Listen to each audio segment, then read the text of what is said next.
The Galactic Conclave had made a terrible mistake.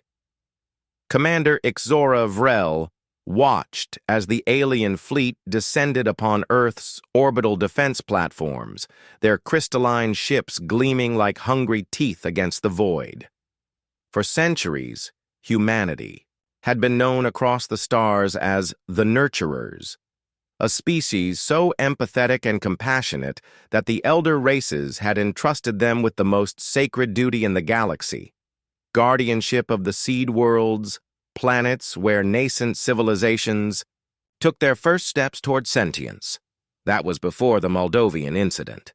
Confirmation from Beijing and New Delhi, Lieutenant Kaylin Frost reported, her voice steady despite the fear that tightened her throat. The Asterian blockade is complete. No ships in or out. Ixora nodded, her steel-gray eyes reflecting the tactical displays that surrounded her command post in the heart of the Armstrong lunar base. Humanity's last stronghold. And the Conclave's ultimatum? Unchanged, Commander. Surrender all Keeper technology and accept their judgment. We have 12 hours. 12 hours before the species that once called humanity, the greatest hope for compassionate stewardship in the galaxy, would execute their sentence. Quarantine of Earth, dismantling of human colonies, and removal of all advanced technology from human hands. After 20,000 years believing humans were biologically incapable of violence, an evolutionary quirk that had made them perfect guardians, the Conclave had discovered the truth. Humans could kill. They had killed, and they had lied about it for millennia. Admiral Devraj Orlov entered the command center, his weathered face drawn with exhaustion. At 93, he was one of the few humans alive who remembered the original contact with the Galactic Conclave, when Earth was still recovering from climate collapse. They've dispatched embassy ships to each seed world, he announced. They're informing our protectorates of our deception. Ixora winced. 27 developing civilizations under human guidance would soon learn their revered teachers, and protectors were frauds. The Pleiades archive? She asked. Locked down. They can't access the historical records yet. That was their one advantage. The Conclave still didn't know how deep the deception went, or how long humans had hidden their violent past. If they discovered the truth, that humanity had once nearly destroyed itself in global wars, that the genetic modification removing violent impulses had been humanity's own desperate attempt at salvation, not an evolutionary miracle, the consequences would be worse than quarantine. On the primary screen, a broadcast began from the Asterian flagship. High Admiral Vrax, a towering figure with iridescent scales and 6 limbs arranged in perfect symmetry, addressed Earth directly. For 7 millennia, we entrusted you with our most vulnerable children, emerging civilizations that needed guidance, without interference. You were chosen because we believed violence was alien to your nature. Yet you maintained weapons. You retained the capacity for warfare. You committed the abomination at Moldova Prime. Ixora's hand instinctively moved to the small metal disc at her throat, a memento from Moldova. From the day everything changed. What they still don't understand, Orlov murmured, is that sometimes protection requires strength. Sometimes nurturing means fighting. A junior officer approached with a secure tablet. Commander, message from the archivists. They've found something in the deep records. Something about the original contact protocols. As Ixora scanned the document, her eyes widened. The Conclave's founding charter had been mistranslated for thousands of years. The section describing humanity's role as keepers of developing worlds contained a critical error. Humans hadn't been chosen because they were incapable of violence. They'd been chosen because they understood its cost. Get me a direct channel to High Admiral Vrax, she ordered, and alert Director Nazari on Proxima Station. Tell her to prepare the Lazarus Protocol. If humanity was about to lose its halo, perhaps it was time to show the galaxy what fallen angels could really do. The Lazarus Protocol had never been meant for implementation. Director Kadira Nazari stood alone in the quantum vault of Proxima Station, her palm pressed against the biometric scanner. Around her, the curved walls displayed ancient military strategies, weapons schematics, and combat training protocols, knowledge preserved from humanity's violent past, hidden away from their alien benefactors. Authorization confirmed. The A system announced. Lazarus Protocol initiated. Warning, this action violates Conclave Treaty Article 17. Proceed? Her finger hovered over the confirmation. Once activated, there would be no return to the careful masquerade humanity had maintained for millennia. They had modified their genetics, rewritten their history, and presented themselves as natural pacifists to gain the Conclave's trust. All to ensure survival after Earth's ecosystems collapsed. Proceed, she whispered. On 27 seed worlds across the galaxy, embedded human keepers would now be receiving coded transmissions, unlocking dormant training and activating defensive measures they never knew existed. The greatest deception in galactic history was unraveling. Back on Luna, Commander Ixora Vrel faced the holographic projection of High Admiral Vrax. "You misunderstand the situation, Commander," Vrax said, his multifaceted eyes betraying no emotion. "The incident at Moldovia Prime revealed your true nature. 312 casualties, the first acts of lethal violence in the Conclave's recorded history. To prevent thousands more," Ixora countered, "the Ketvari swarm would have consumed the entire settlement. Our keepers did what was necessary. Violence is never necessary. This is why your species was entrusted with the seed worlds. Your biological incapacity for aggression made you perfect stewards." The Admiral's secondary limbs gestured in what Ixora recognized as contempt. A trait we now know was falsified. Behind her, tactical displays showed Conclave vessels approaching, Mars Colony and the Jupiter habitats. Humanity's little corner of the galaxy was being systematically isolated. "We request 96 hours to evacuate our outposts," she said. "Buying time." "Denied. The quarantine is effective immediately." The transmission ended. Ixora turned to Admiral Orlov, who nodded grimly. "Nazari activated Lazarus?" "Confirmed. All keepers are coming online." On the desert world Talus 3, Keeper Finian Wade was teaching water conservation techniques to the amphibious Talshra when the activation signal pulsed through his neural implant. Decades of hidden conditioning surfaced instantly. His eyes, once warm with compassion, hardened with strategic assessment. The young Talshra noticed immediately. "Teacher Wade, you seem changed," said Peltor, the most perceptive of his students. Finian placed a hand on the adolescent's shoulder. "The universe has changed, Peltor, and now I must teach you something new." Across the galaxy, similar transformations occurred. On the gas giant moons of Helix Prime, Keeper Zaya Morozova activated defensive shields around the floating cities of the Helixians. In the subterranean civilizations of Tremor, Keeper Vihayan Ochoa unlocked weapons caches hidden beneath research facilities. The Conclave had never imagined their gentle keepers could transform into warriors. They had never suspected that humanity's non-violent nature was an elaborate construction, genetic modifications paired with strict cultural conditioning, designed specifically to win the Conclave's trust. Aboard the flagship of the Asterian fleet, High Admiral Vrax received increasingly disturbing reports from seed worlds throughout the sector. "Impossible," he hissed, scales bristling. "The human keepers are activating military protocols. They're arming the Protectorate species." His second-in-command, Sub-Admiral Ethnar, studied the incoming data with mounting alarm. "The pacification fleet dispatched to Tremor reports resistance. The humans have defensive capabilities we never detected." "How?" "Their genetic profile clearly showed deception," interrupted Ethnar. "From the beginning." As the implications sank in, Vrax felt something alien crawl through his nervous system. Fear. Not of humanity's weapons, but of the strategic mind that had orchestrated such an elaborate deception across millennia. On Earth, in a facility deep beneath the Pacific Ocean, the original architects of humanity's transformation stirred from suspended animation.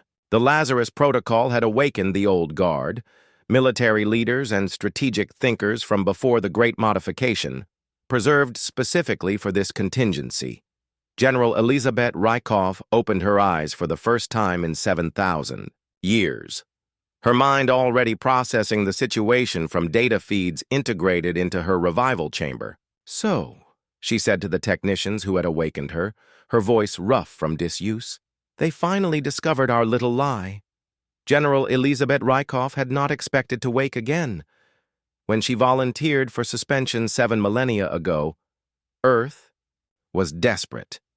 Climate collapse had devastated civilization. Resources were dwindling. Humanity needed allies, and the newly discovered galactic conclave represented salvation, if humans could meet their standards. The conclave vessels have deployed a quantum barrier around Earth's orbit," reported Lieutenant Frost, now briefing the recently awakened general. "No conventional transit is possible." Rykov, still adapting to her restored body, studied Earth's defensive posture on the holographic display. Despite her 7,000-year sleep, military strategy remained familiar territory. What had changed was humanity itself, deliberately transformed into something the ancient general barely recognized. "Show me what we're working with," she ordered. Admiral Orlov stepped forward, his movements respectful but guarded. The old guard represented humanity's discarded past, the violence they had genetically engineered away. "We maintained certain capabilities in secret," he explained. "Orbital platforms disguised as research stations. Defensive systems embedded in terraforming equipment, nothing that would trigger conclave suspicion." Rykov's laugh was harsh. "Breadcrumbs. You've been playing house with the galaxy's most powerful civilizations while systematically disarming yourselves." "We had no choice," Ixora interjected. "The conclave detected our violent history in our very genome. The only way to gain acceptance was the modification, suppressing those traits and presenting ourselves as natural pacifists." "And the Lazarus Protocol?" Rykov asked. "Explain its full scope." Orlov and Ixora exchanged glances. "The modification isn't permanent," Orlov admitted. "Every human born since first contact carries dormant sequences that can be activated. Lazarus doesn't just awaken the old guard, it begins reverting humanity to its original genome." Understanding dawned on Rykov's face. "You're restoring our capacity for warfare." Across Earth, subtle changes were already manifesting. Humans reported heightened senses, increased aggression, strategic thinking patterns that had been genetically suppressed for millennia. The carefully constructed facade was crumbling by design. On the seed world Luminara, Keeper Eloin Kagawa felt the transformation acutely as she assembled the world's tribal leaders in their crystal meeting hall. "The beings who oversee this galaxy have decided humanity is dangerous," she told the assembled elders, her voice carrying new authority. "They are coming to remove us from your world." The tribal leader Javesk rose, his bioluminescent markings pulsing with distress. "But you are our guides. You taught us medicine, agriculture, mathematics, and now we must teach you to defend yourselves." Eloin's eyes had taken on a predatory focus that would have been impossible weeks earlier. "Because what the conclave doesn't understand is that nurturing sometimes requires teeth." Beneath the meeting hall, hibernating defense systems awakened. What the Luminarians had thought were merely support struts for their growing civilization were revealed as the framework for planetary shields. Throughout the galaxy, 27 developing civilizations discovered their gentle human mentors, had been preparing them for this moment all along. The educational programs, the cultural exchanges, the technological assistance all contained hidden elements of defensive strategy. On Earth, Director Nazari's voice came through on a secure channel to Luna Base. The Pleiades archive has been breached. The Conclave now has access to our complete historical record. Ixora closed her eyes briefly. Then they know everything. The world wars, the nuclear era, the genetic engineering we claimed was natural. Evolution. Not just that, Nazari continued. They've discovered the emissary protocol. The command center fell silent. The emissary protocol was humanity's ultimate contingency, the reason they had infiltrated the Seed Worlds program in the first place. High Admiral Vrax studied the ancient human records with growing horror. Warfare on a planetary scale. Weapons of mass destruction. Millennia of conflict before their supposed natural pacifism emerged. They modified themselves, he told the Conclave Emergency Council, his voice trembling with rage. They eliminated their violent tendencies specifically to infiltrate our council. They lied about their entire evolutionary history. An elder Floxian counselor's tendrils writhed anxiously. But why? What purpose could such deception serve? Insurance, replied Vrax. They were dying. Their planet was failing. They needed our technology, our resources. But they discovered something more valuable once we accepted them. Access to developing worlds. The implications stunned the council into silence. For 7,000 years, Vrax continued, humanity has been secretly preparing 27 emerging civilizations for warfare under the guise of peaceful development. They've been building an army. In lunar orbit, General Rykov watched as the first Conclave vessels began systematic attempts to breach Earth's makeshift defenses. Her expression wasn't fearful, it was grimly satisfied. You realize, she told Ixora, they still don't understand the truth about humanity. What truth is that, General? Rykov's eyes reflected the distant explosions as the first skirmish began. That, our greatest strength was never our capacity for violence, she said quietly. It was our ability to choose peace, even when we were capable of war. The first attack came not against Earth, but against Proxima Station. Director Nazari watched as Conclave vessels surrounded the research outpost, their weapons primed.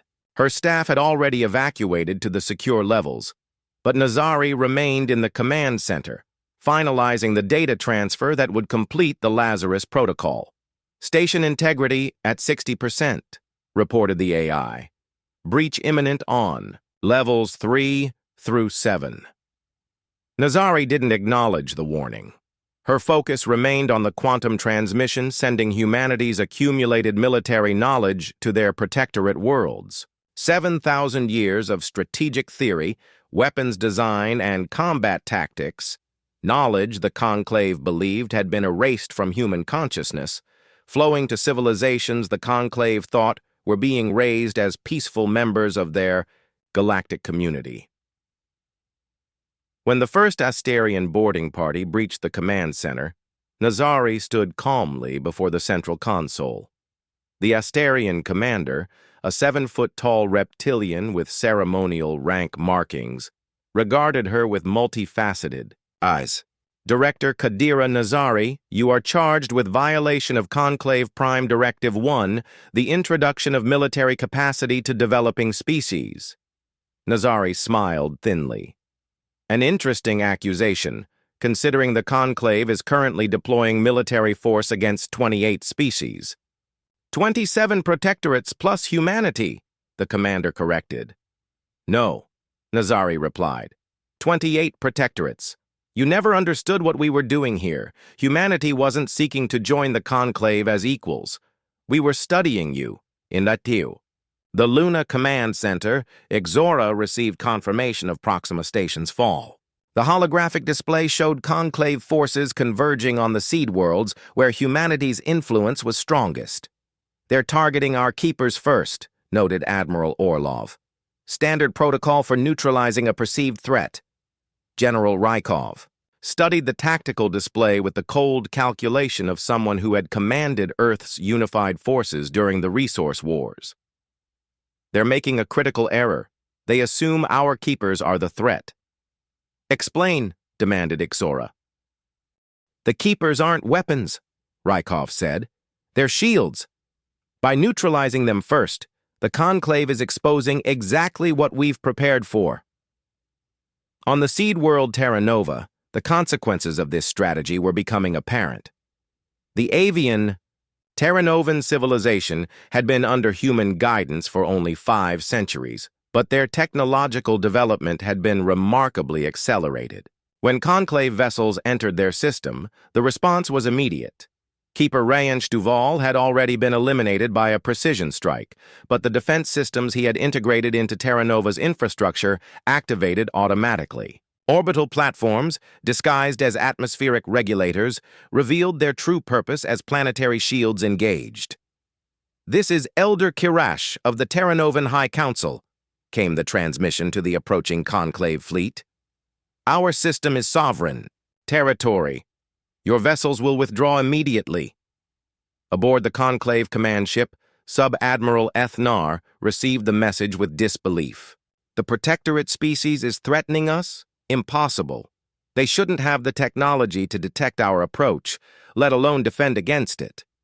The tactical officer's response was cut short as Terranovan defensive measures disabled their primary systems. Throughout the fleet, similar reports flooded in from vessels approaching other seed worlds.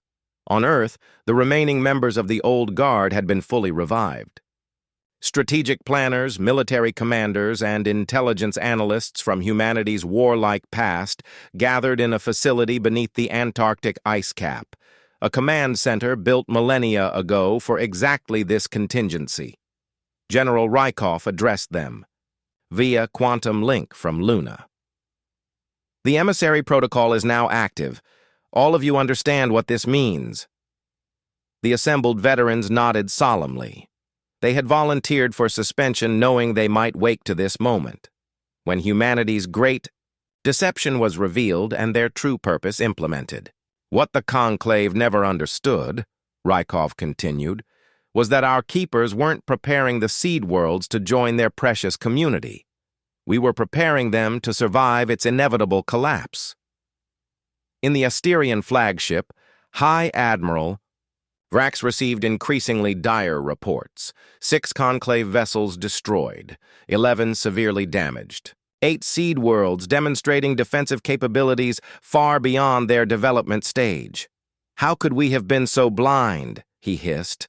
The answer came from an unexpected source, a human transmission breaking through their communications blackout. The face of General Elizabeth Rykov filled their screens. "High Admiral Vrax," she said, her voice carrying the weight of someone who had witnessed Earth's near destruction. 7,000 years ago, humanity discovered a fundamental flaw in the Conclave's approach to galactic stewardship. You identify young species with potential, isolate them during development, and only permit contacted with filtered representatives, like our keepers. Vrax's scales bristled. "A system that has maintained peace for millions of years. A system that creates vulnerability," Rykov countered. "Any centralized authority becomes a single point of failure. What happens to your protectorates if the Conclave falls? They have no defenses, no strategic understanding, no capacity to protect themselves." "We faced extinction once," she continued. "We modified our nature, not to deceive you, but to gain access to the species you were leaving vulnerable. Every world where humanity served as keepers has been subtly prepared for independence, not as warriors, but as survivors." As if to punctuate her point, reports arrived of seed world defenses activating simultaneously across the galaxy, not attacking, merely establishing boundaries. 27 developing civilizations suddenly demonstrating the capacity to protect themselves. On Luna, Ixora watched the galactic map with a mixture of pride and sorrow as humanity's true legacy was finally revealed. "They see us as killers now," she said quietly. "Everything we sacrificed to be accepted as peaceful guides, gone in an instant." Admiral Orlov placed a hand on her shoulder. Perhaps, but our protectorates see us differently. On the displays, around them, transmissions from the seed worlds were pouring in, not pleas for help, but declarations of alliance. The species humanity had nurtured were standing with their teachers. The halo was always a disguise, Orlov said. Sometimes a guardian needs teeth. The emergence of 27 formerly dependent species as self-determining powers threw the galactic conclave into unprecedented crisis. In the Great Assembly Hall on Conclave Prime, representatives from hundreds of elder races gathered in emergency session. For a governing body that had maintained stability for millions of years, the sudden power shift represented an existential threat. This constitutes the most significant breach of galactic protocol in recorded history, declared Archon, Zik of the Phloxian hegemony, his crystalline form pulsating with agitation. Humanity has weaponized our own protectorate program against us. Not weaponized, corrected Counselor HFY of the Meridian Consensus. Transformed. The protectorates are not attacking. They are simply refusing to be controlled. The debate raged while High Admiral Vrax maintained the blockade around Earth. His fleet, once seemingly overwhelming, now found itself stretched dangerously thin as former protectorates demanded the withdrawal of conclave forces from their territories. On the forested seed world of Viridia, once docile agrarian collectives were now operating sophisticated planetary defense grids. Their keeper, Muriel Okafor, had been one of the first casualties of the conclave's purge. But her death had only galvanized the Viridians. For centuries, Keeper Okafor taught us to tend our world with care, declared Viridian Elder Shomal to the conclave representatives demanding their disarmament. But she also taught us that the greatest gardens require strong fences. The Viridians had activated defensive systems hidden within their agricultural infrastructure, atmospheric modifiers that doubled as shield generators, irrigation networks that concealed planetary defense grids, not weapons of aggression, but layers of protection. This pattern repeated across the galaxy. Each protectorate had been guided toward defensive capability without developing aggressive tendencies. It was a masterpiece of strategic foresight, preparing civilizations to protect themselves without becoming conquerors. In the Antarctic Command Center on Earth, the Old Guard monitored the unfolding situation with the detached calculation of strategists who had planned for this moment across millennia. Phase 3, activation on 18 worlds, reported General Rykov, studying the global display. Phase 2 on the remaining 9. Overall implementation at 87% effectiveness. Director Nazari, who had escaped Proxima Station's fall via a prepared evacuation route, joined the briefing. The conclave has scheduled an emergency session. They're voting on whether to recognize the protectorates as sovereign entities. And humanity's status? Asked Admiral Orlov. Still under deliberation. There are complications. On Luna, Commander Ixora received an unexpected transmission, a direct communication request from High Admiral Vrax outside official channels. When his image appeared, the Admiral's usual formality was absent. Commander Vrel, I am speaking to you unofficially. What I am about to share violates conclave security protocols. Ixora maintained her composure. I'm listening, Admiral. We've completed our analysis of the Pleiades archive, the historical records you kept hidden. His multifaceted eyes showed an emotion Ixora couldn't quite identify. The conclave leadership has existed for millions of years, Commander. Do you know what we found in your records that disturbed us most? Our capacity for violence, she suggested. No. Your capacity for foresight. The Admiral's secondary limbs moved in what might have been agitation. The emissary protocol wasn't designed merely to protect developing worlds from external threats. It was designed to protect them from us, from the conclave itself. Ixora remained silent, letting the Admiral continue. Your ancient leaders, the ones you've now awakened, They didn't trust our stability. They predicted a collapse or corruption of conclave authority. The statistical models in your archive—" He paused. "They match projections our own systems, identified 800 years ago. Projections we chose to ignore." This revelation struck Ixora like a physical blow. The old guard hadn't just been planning for the day humanity's deception was discovered, they had been planning for the eventual failure of the very system they had infiltrated. "What are you saying, Admiral?" "I'm saying your ancestors saw what our elders refused to acknowledge. The conclave has become rigid, controlling. We claim to nurture developing civilizations, but we keep them dependent. Humanity recognized the flaw in our approach and implemented a corrective measure spanning thousands of years." His voice carried reluctant admiration. "It is simultaneously the greatest violation of our principles and perhaps their ultimate fulfillment." On Conclave Prime, the emergency session reached its crisis point. Elder races that had never questioned the Conclave's authority now faced a fundamental challenge. 27 former protectorates simultaneously declaring independence, all enabled by the species they had trusted most. Archon Zix's final address echoed through the vast chamber. "The humans have revealed themselves as manipulators and deceivers. They infiltrated our sacred protectorate program and systematically undermined its purpose."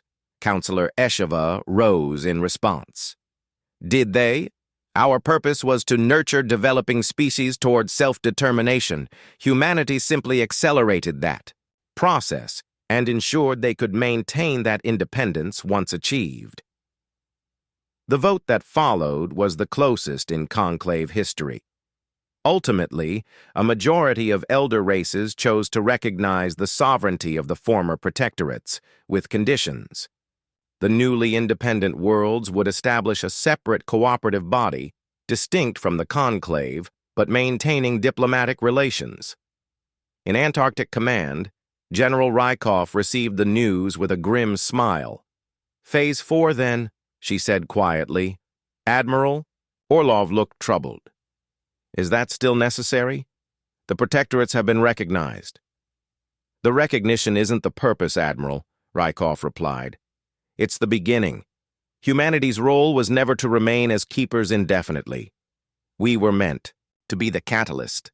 On displays throughout the command center, communications from the former protectorates began streaming in, not just diplomatic acknowledgments, but formal alliance proposals. Not with the conclave, but with humanity. "They're forming a federation," Nazari observed. "Just as the protocol projected." Rykov nodded solemnly. "The conclave maintained stability through isolation and control. These new civilizations will attempt something different, mutual support and shared defense." "And humanity's place in this new order?" asked Orlov. "That," said Rykov, "was always the question we couldn't answer in advance." On Luna, Ixora ended her conversation with Admiral Vrax with a startling proposal, one that would either heal the rift between humanity and the conclave or deepen it beyond repair. "The humans you trusted as keepers," she told him, "were not the deception. They were what we aspire to be. The violence you discovered in our past is what we chose to overcome, not through genetic elimination, but through conscious evolution." "What are you proposing, Commander?" "A truth commission. Full disclosure of humanity's plans, motivations, and methods, in exchange for a reconsideration of our status. Not as deceiving infiltrators, but as what we truly are. The bridge between your established order and something new." The Great Hall of Reconciliation on Conclave Prime had never hosted a gathering like this. Representatives from the elder races sat in their traditional arrangement, their ancient hierarchies preserved in the semicircular tiers that rose from the central floor. But today, the speaking platform was occupied by humans, not the genetically modified keepers the conclave had known for millennia, but members of the old guard, architects of humanity's grand strategy. General Elizabeth Rykov, stood before the assembly, her military bearing incongruous in this chamber of diplomatic discourse. Behind her stood Admiral Orlov, Commander Ixora, and Director Nazari, the bridge between humanity's hidden past and its uncertain future. For 7,000 years, Rykov began, humanity presented itself as something it was not.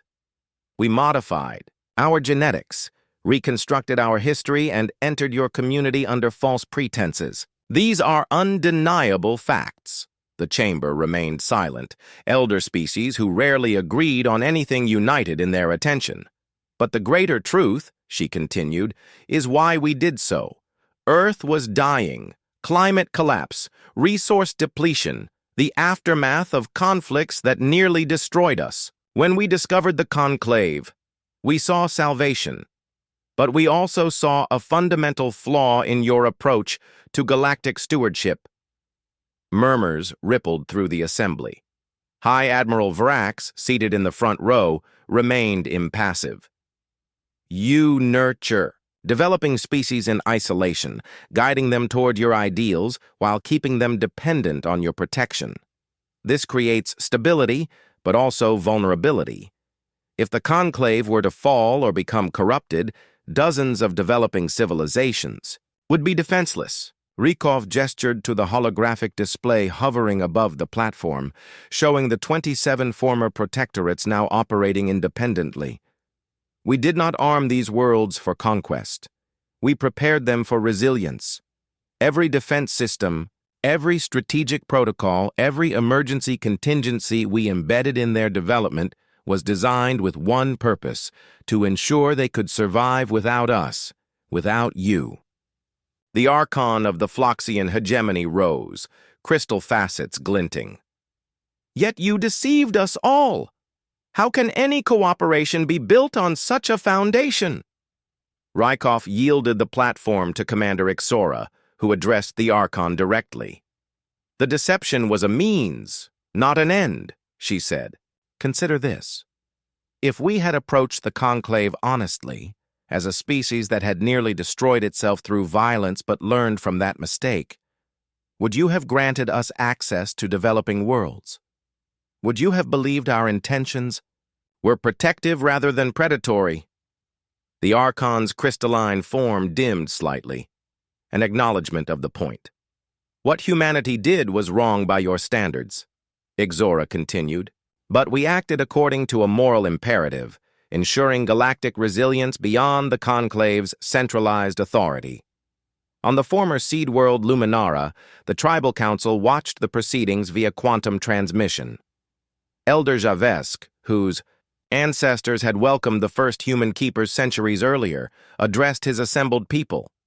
They came to us claiming to be guides, yet secretly prepared us for independence, he said, bioluminescent markings pulsing thoughtfully. Some would call this betrayal. I call it the greatest gift one civilization can offer another.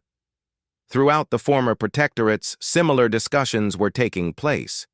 Species that had revered their human keepers now grappled with the revelation that their mentors had been preparing them for self-determination all along. On Terra Nova, the Avian High Council voted unanimously to maintain their alliance with humanity. On Viridia, memorial services for Keeper Okafor transformed into celebrations of sovereignty. On 25 other worlds, former protectorates embraced their new status and acknowledged the complex gift humanity had given them. In the Great Hall, Director Nazari took her turn addressing the conclave. The emissary protocol was never meant to undermine the conclave, but to complement it. Your system maintains peace through centralized authority. We proposed an alternative. Distributed resilience through mutual support. She activated another holographic display, showing communication channels forming between the newly independent worlds, the foundation of cooperation, independent of conclave oversight. What emerges now is neither the conclave's vision nor entirely our own, but something new. A galactic community where both approaches can coexist. The debate that followed lasted for days. Elder races that had existed for millions of years confronted questions about authority, autonomy, and the true meaning of stewardship. Humanity's deception was universally condemned, yet its outcomes could not be dismissed. Finally, High Admiral Vrax addressed the assembly. "We face an unprecedented situation.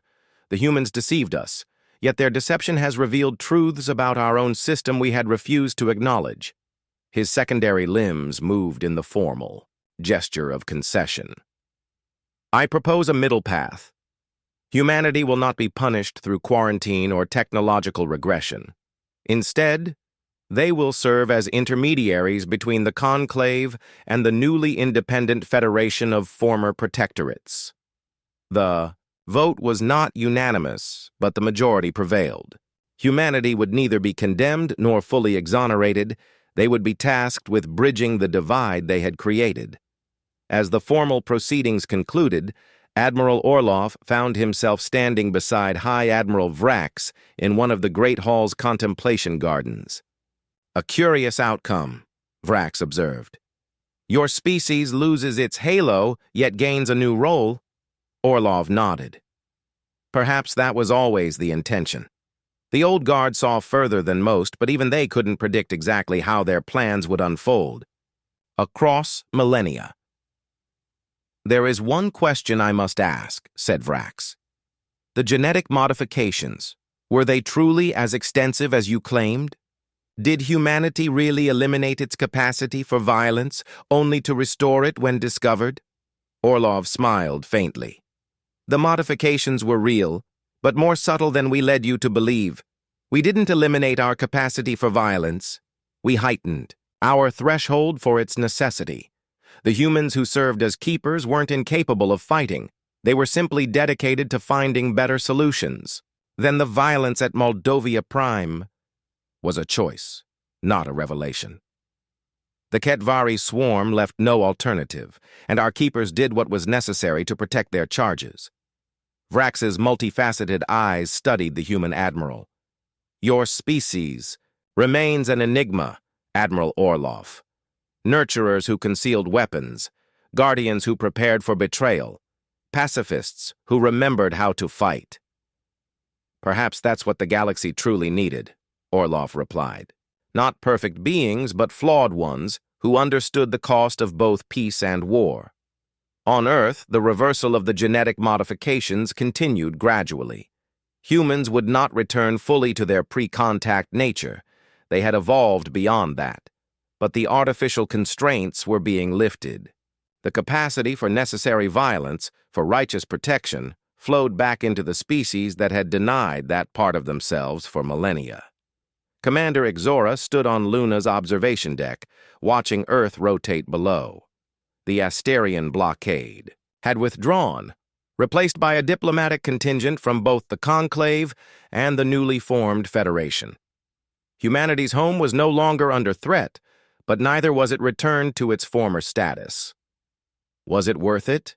asked General Rykov, joining her at the viewport. 7,000 years of deception, modifying our very nature, creating the keepers, all of it. Ixora considered the question as she watched the blue planet that had nearly died once before. "We saved 27 civilizations from potential catastrophe. We created a counterbalance to Conclave authority. We ensured that if humanity fell, others would rise. And we lost our halo in the process," Rykov observed. "Halos are for beings who never have to make difficult choices," Ixora replied. "Perhaps we were never meant to wear one?" 3 months later, on the newly designated neutral world of Nexus, representatives from Earth, the Conclave, and the Federation gathered to formalize their new relationship. The chamber was designed with 3 equal positions, a radical departure from Conclave tradition, where elder races always occupied positions of prominence. Director Nazari signed the Nexus Accord on humanity's behalf. The document acknowledged humanity's deception while recognizing its outcomes, a more resilient galactic community where both centralized wisdom and distributed independence could coexist.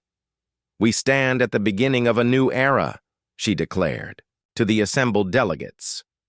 Humanity has lost its artificial halo, but perhaps we have found something more valuable: our authentic purpose. On the former Seed World Talos 3, Keeper Finian Wade watched his Talshra students navigate their first independent diplomatic exchange with representatives from Terra Nova. The amphibious beings who had once depended entirely on human guidance now stood as equals in an expanding community of sovereign worlds. "You once told us humans were incapable of violence," said Peltor, now a junior diplomat. "Was everything you taught us a lie?" Finian shook his head. "Not everything. We taught you mathematics, medicine, agriculture, all truth. We taught you compassion and cooperation, also truth. We simply didn't tell you why we valued those things so deeply." "Because you once lacked them?" asked Peltor. "Because we once nearly lost everything by forgetting them," Finian corrected.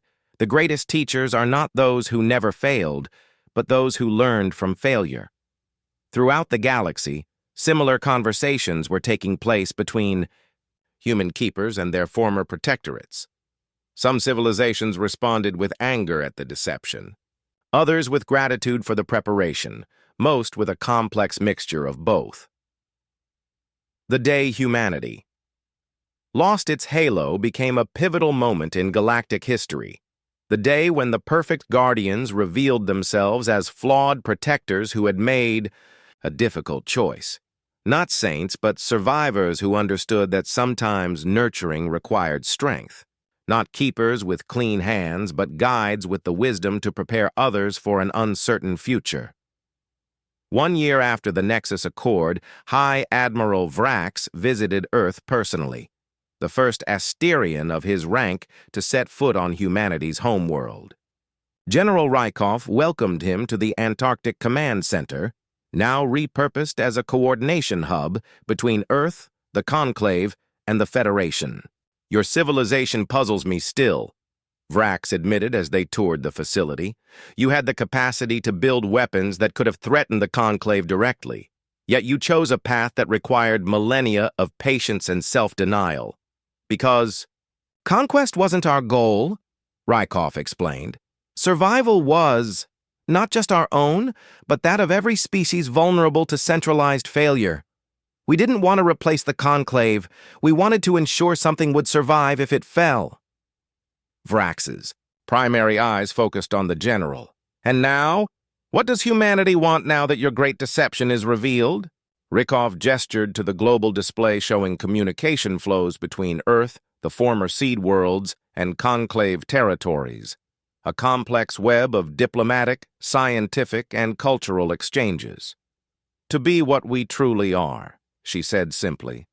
"Not perfect guardians or fallen destroyers, but something between, beings who understand both creation and destruction, who choose to protect even when we remember how to kill." In the generations that followed, humanity embraced this middle path.